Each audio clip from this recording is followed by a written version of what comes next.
There is something you have been doing every single day, something so quiet and so invisible that you do not even realize it is happening, and it is the reason love has not found you. You are not here by accident tonight. You are here because you smiled through another dinner, another gathering, another moment where someone else's happiness reminded you of your own absence. And on the drive home, or in the silence after, something whispered what it always whispers. What is wrong with me? You have tried. That is what no one gives you credit for. You have put yourself out there, pulled yourself back, changed your approach, lowered your walls, raised them again. You have done everything you were told to do, and still you are lying here tonight, phone in hand, wondering why it works for everyone else, but not for you. And if you think you are the only one who feels this way, hear me now.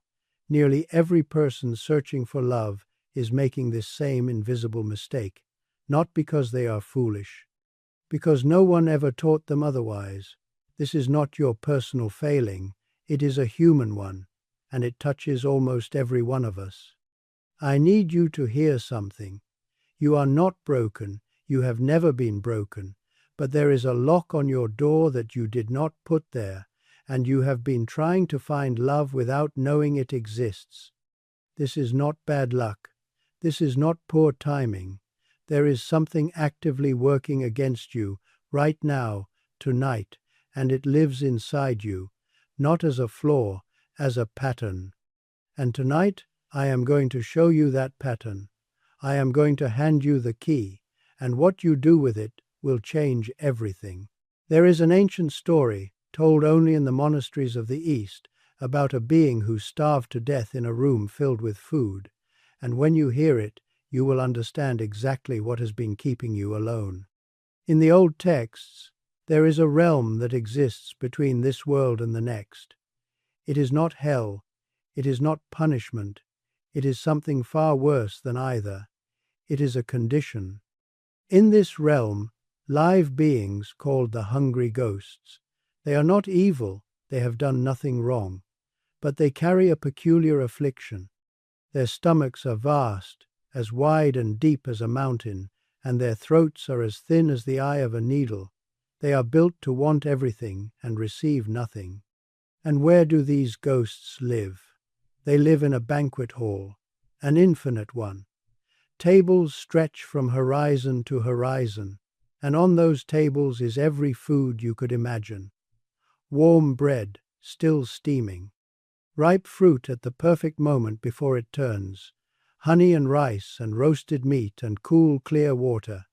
The air in this hall smells of nourishment, of warmth, of home. Now imagine this. You are surrounded by everything you have ever wanted, and you cannot take any of it in. You know this feeling, don't you? There was one ghost in particular, and if you are listening to me right now at this hour, I believe you will recognize her. She was not lazy, she was not passive. In fact, she was the hardest working ghost in the entire hall. While others had given up and sat slumped against the walls, she moved. Table to table, seat to seat, reaching, trying, stretching her narrow throat, forcing herself toward the food. And every single time, nothing passed through. So she started to blame the food. This bread is stale, this fruit is rotten. There must be something wrong with what is being offered. She moved to the next table, and the table after that. The food was always wrong. The seat was always bad. The timing was never right. Does that sound like anyone you know? Then she blamed the other ghosts. They are taking everything before I can reach it. If that ghost were not in my seat, if that one were not so loud, if I had arrived earlier, if I had tried a different table.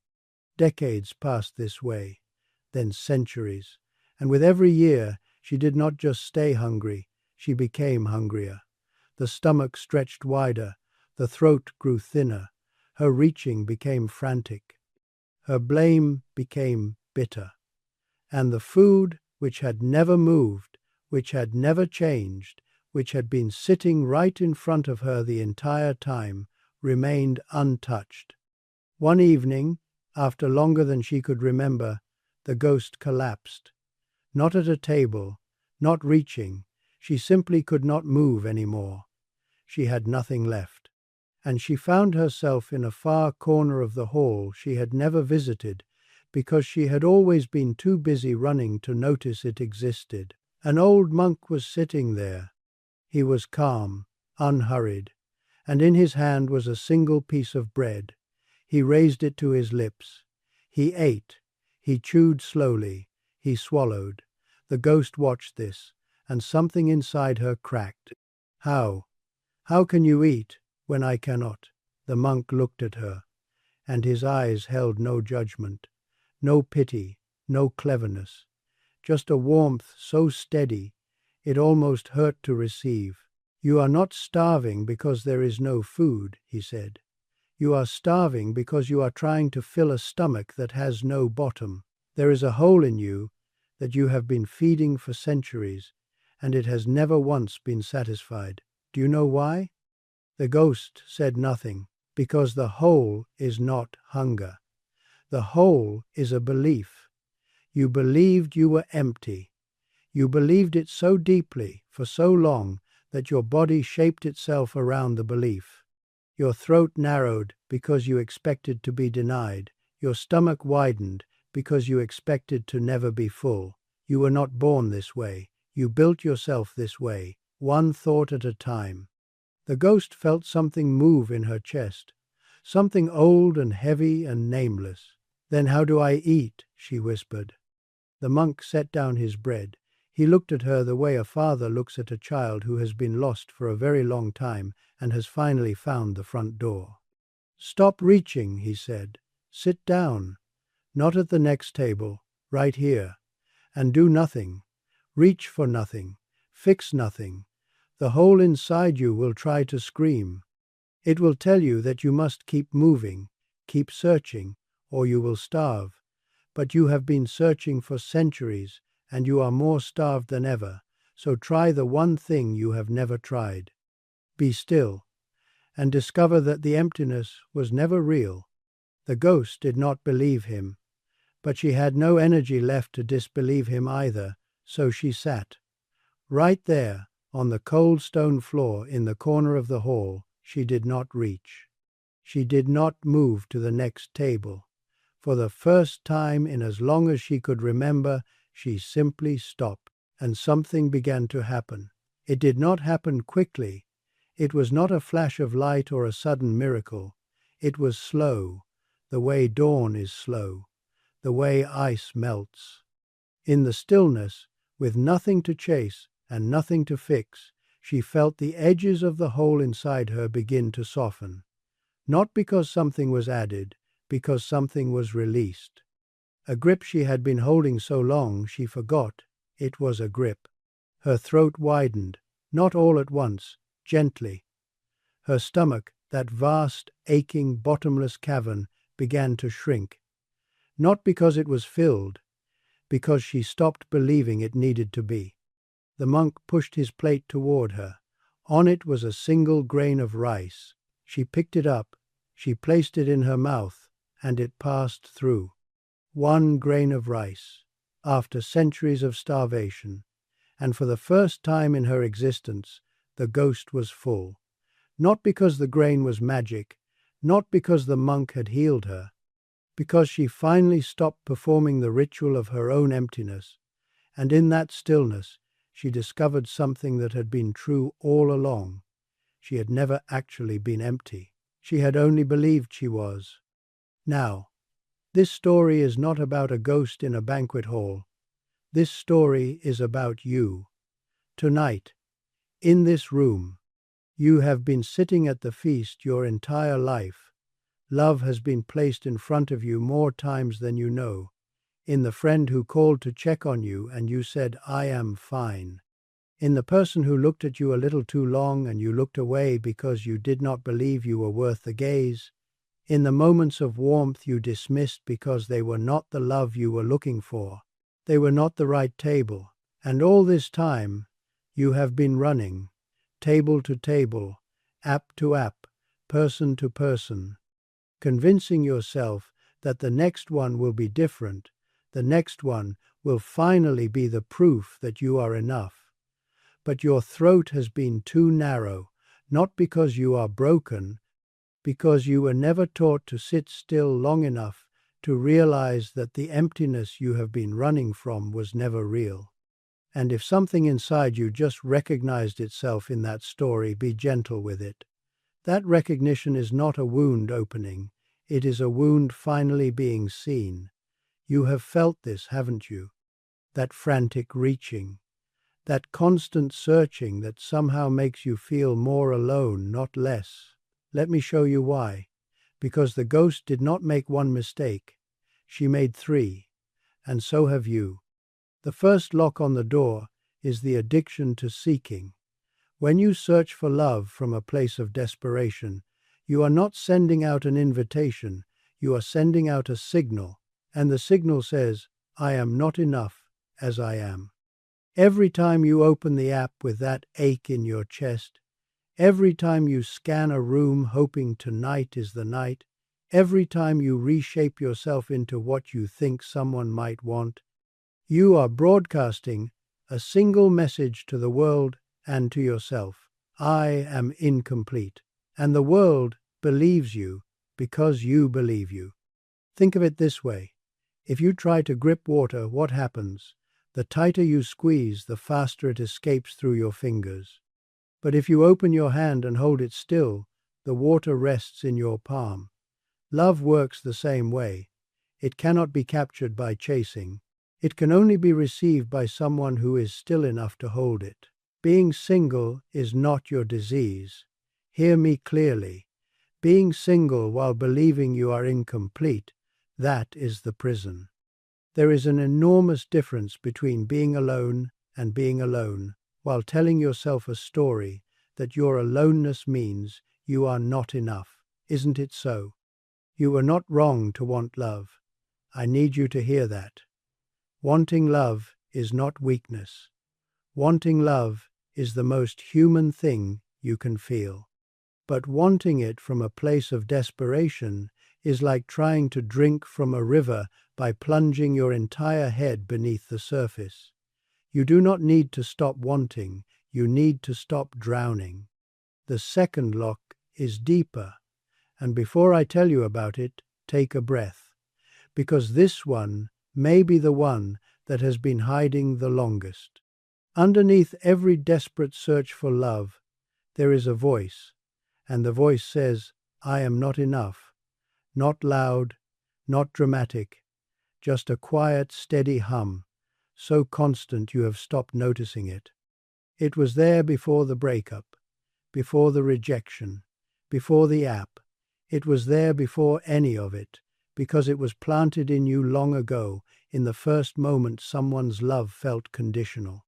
In the first moment you learned that you had to earn what should have been freely given. And ever since, you have been trying to use romantic love as medicine for a wound that romantic love cannot heal. You have been asking another person to look at you and say you are enough because you cannot say it to yourself. And the terrible irony is that even when someone does say it, you cannot take it in, because the throat is too narrow, because the belief is too old. You are sitting in a dark room. There is a mirror on the wall, but you cannot see it. You look at where your reflection should be, and there is nothing. So you conclude that you have no face. You go out into the world covering yourself, hiding, convinced you are no one. But the problem was never your face. It was the darkness. Self-worth is the light. You do not need to change who you are. You need to see who you already are. And the voice that tells you that you are not enough, that voice is not yours. You did not create it. You inherited it. You absorbed it from a moment so early you cannot even remember it clearly. And today, right now, you have permission to set it down. It does not belong to you. It never did. If you are still listening at this hour, it is because something in you knows this is true. Stay with me. The third lock is the one almost no one talks about. It is the refusal to be whole alone. You have been told, in 1,000 ways by 1,000 voices, that your life begins when someone chooses you, that you are a half waiting for another half, that the purpose of your solitude is to prepare for the moment it ends. And so you have treated your time alone not as a life, but as a waiting room. You have postponed joy. You have saved experiences for a partner who has not arrived. You have withheld your full life from yourself, rationing it, keeping the best parts locked away for someone else to unlock. How many sunsets have you saved? How many empty chairs at restaurant tables have you stared at and thought, someday, your life is not a rehearsal for the moment someone joins it. Your life is happening, right now, and in all that waiting, you have become someone who is waiting, not someone who is living. And there is nothing magnetic about waiting. There is nothing that draws love toward a person who has decided their life is on hold. You know this, don't you? A water carrier once had 2 pots. Every day she carried them from the river to the village. One pot was whole. One had a long crack running down its side and lost half its water on every trip. The cracked pot was ashamed. For years it apologized. I am sorry, I am broken. You deserve a better pot. One morning the carrier stopped walking and said, look behind you. The cracked pot turned and saw that its side of the path was lined with wildflowers, watered every single day by what the pot believed was its failure. Every heartbreak you have survived, every rejection that made you question yourself, every night you spent alone wondering what was wrong with you, those are your cracks, and they have not destroyed you. They have made you someone capable of a depth of love that a person who has never been cracked could never reach. Your wounds are not your disqualification, they are your preparation. Hello, do you hear me? You did not go through all of that for nothing. It was making you ready. Now you know the 3 locks. But knowing them is not enough. Let me show you how to turn the key. And I am not going to give you homework. I am going to give you something much simpler than that. The first shift is this. Stop seeking. Start receiving. There is a difference so vast between these two that it will change your life when you understand it. Seeking says love is out there and I must go find it. Receiving says love is already here and I must open my eyes to it. Tonight, before you sleep, I want you to name 3 moments from today where love tried to reach you in small ways. A kind word, a moment of warmth, a friend who remembered something about you. This is not gratitude journaling. This is training your eyes to see what has always been there. Because in the yogic tradition, there is a tree called the kalpavriksha, the wishing tree. Whatever you hold in your heart when you stand beneath it, the tree manifests. But it does not distinguish between your desires and your fears. If you approach it desperate and aching and convinced you are empty, the tree does not hear your wish for love. It hears the emptiness, and it gives you more of it. Change what you carry inside, and you change what comes to you. Isn't it so? The second shift is this. Stop attacking yourself and start meeting yourself with mercy. When the voice of unworthiness speaks, and it will speak, do not argue with it. Do not shout affirmations over the top of it. Simply notice it. Say to it, I hear you. You are old. You are not mine. And I do not need to obey you anymore. And then place your hand on your chest. Say nothing more. Just feel the warmth of your own hand. That is the touch of someone who is choosing not to abandon you. And that someone is you. You do not need to love yourself perfectly before someone else can love you. That is another lie. You only need to stop attacking yourself. There is a vast, vast space between self-love and self-hatred, and that space is called mercy. Start there. The third shift is the most radical thing you will ever do. Fall in love with your own life, not as a consolation prize, not as a coping mechanism, as a revolution. Eat a meal alone and taste every bite. Walk without a destination. Sit in silence and notice that silence is not emptiness. It is space. It is room. It is possibility. You have been afraid of that stillness, haven't you? You have filled it with noise and scrolling and searching because you thought the quiet would swallow you. But it will not. It is not your enemy. It is the place where you will finally hear your own voice again. This week, do one thing alone that you have been saving for a partner. Go to the restaurant. Watch the sunset from the place you have been keeping in reserve. Take the trip. Do not wait for someone to give you permission to live your full life. That permission is yours. It has always been yours. You are allowed to be complete right now, not when someone arrives. Now. You do not find love the way you find a lost key. You do not stumble upon it in the next profile, the next bar, the next introduction. You allow it by becoming someone whose door is open, rather than someone who is running through the streets shouting for it. These 3 shifts: seeing love where it already exists, meeting your own wound with mercy instead of war, and building a home inside yourself so beautiful that you do not need anyone to complete it, but you would love to share it. This is the fix. Not a strategy, not a technique, a transformation. Now I want to tell you one last thing, and I need you to hear it not with your mind, but with whatever part of you still believes that love is possible. Remember the ghost. She spent centuries running from table to table, convinced the problem was the food. It was never the food. It was never the tables. It was never the other ghosts. The only thing that changed was the ghost stopped running. And in that stillness, everything she had been starving for could finally reach her. You are not behind. You are not late. You have not missed your chance. You have been preparing, without knowing it, for a love that most people never experience.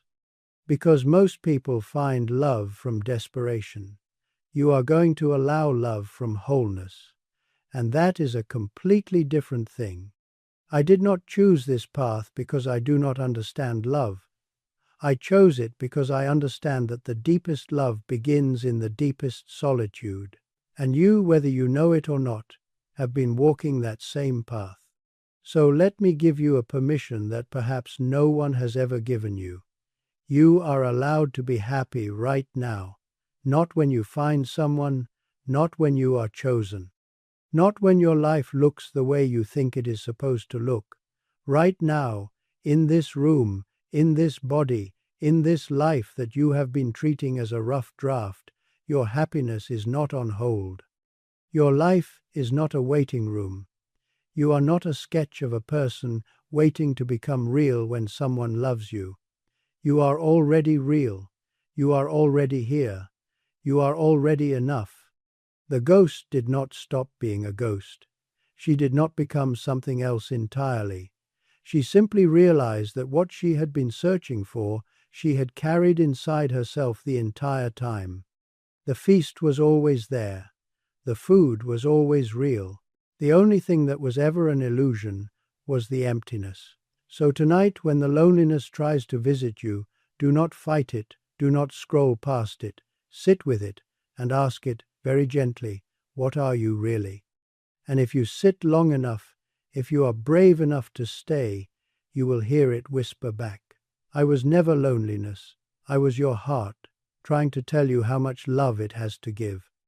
The love you are looking for is looking for you, but it will not come to someone who is running. It will come to someone who is still. Be still and let it find you. May you carry this peace with you when you leave this place tonight. May you walk through tomorrow with softer eyes. And may you remember, the next time the ache returns, that it is not proof of what you lack. It is proof of how deeply you are able to love. If this found you at the right time, tell me in the comments. Just write the words, I am still, I will know what it means, and so will you.